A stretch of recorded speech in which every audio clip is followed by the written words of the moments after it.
the story about Jesus calling, "Who's my neighbor?" Then he told them who the neighbor was. You know, everybody in the world has been given the privilege to accept Jesus Christ. Okay, can we flip back and forth on that? Just go up where the 1040 window is, that blue picture. Everybody should have a chance. That's what the Romans 10 said. But how will they know unless a preacher is sent? And a preacher is you. I was a teacher. I was a preacher to all those people that weren't my students. Or if they came into my office, I could have got fired in the public schools. "Hey, Wayne, Mr. Bullar, will you pray for me?" "Oh, I'm in a public school. I'm over at UNC, and a lady just tried to commit suicide. And my good friend, who's a believer and professor, brings her in the room and says, 'Wayne, she just told me she tried to commit suicide last night.'" What did we do? Chance to get fired. Who cares? I'm going to pray for that lady. And she came out of it, praise God. Right there in the camera. You're not supposed to do this.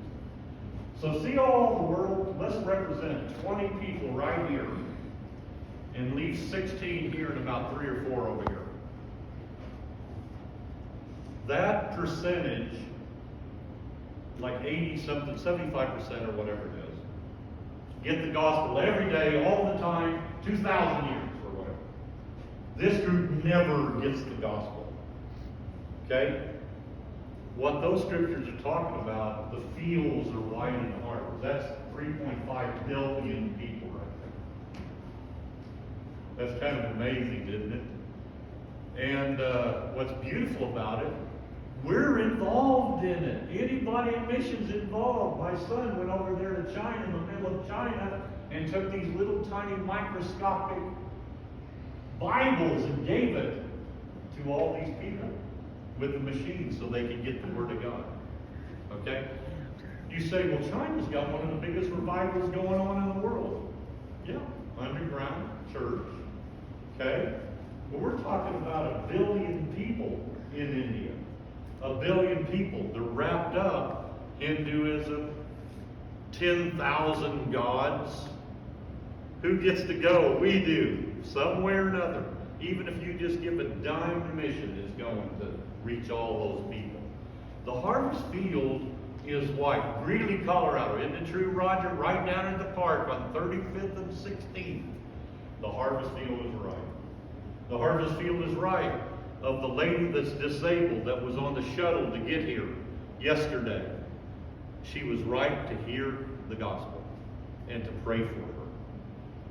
So that just is a picture. Let's go back to that first slide again. So I'll give you a picture of this. The one sitting next to you at your work at school or in the grocery store, we just read Acts 1:8. We're all witnesses. Witness in the Greek just means martyr, so you get to be thrown down, killed. You're a martyr if you're a witness. Isn't that true, Galatians? Not I but live, but Christ in me lives. So really, we're dead anyway. Who can hurt a dead man? Quote Dave Dwell. Start to witness in your family. You start at home, right? Friendship evangelism, friends. Just start there. Go in your neighborhood. I want to really, some way, somehow, let's reach these neighbors here, right? Those kids over there at Heath Junior High, they were shooting people with machine guns at 14 years old. I met them when I was subbing right here at Greeley. Can you imagine a switch?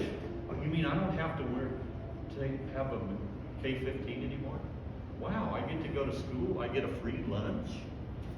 What a switch. They're all around us, guys. 88 people groups, Greeley, Colorado, right here. I wish I could. Is that Brock's chocolate there? I wish